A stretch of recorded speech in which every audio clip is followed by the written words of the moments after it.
Yazi empilweni kahle kahle mongena emall engathi ungakuyi-understand imall ukuthi iy'tolo oy'funayo zikiphi position so that uzokwazi uku-understanda i-entrance ozongena kuyona.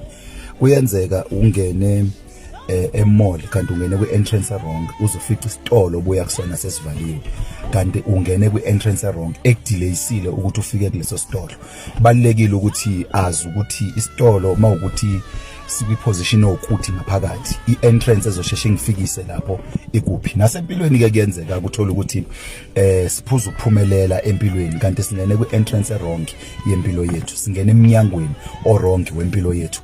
Hayi ukuthi asizophumelela, sizophumelela kodwa kuzodelay ukuthi sifike empumelelweni yethu ngenxa ukuthi sidlule savaya kwi-entrance wrong. Sometimes uvaye kubantu abarongi abazodelayisa iphupho lakho nabazodelayisa impumelelo yakho. Athi uNkulunkulu labantu bangidumisa noma lesizwe singidumisa ngomlomo kuphela kodwa inhliziyo zikude nami. Inhliziyo ifana ne-entrance yokushesha ufinyelele kuNkulunkulu. Uyabona ukuthi kune distance eyenzakalayo athi izaya izono zenu zibusithile ubuso bami. Uyabona ukuthi kunalento ecause interference yokuthi uhlangane nobani abanjani, ungene kuphi, uvayephi.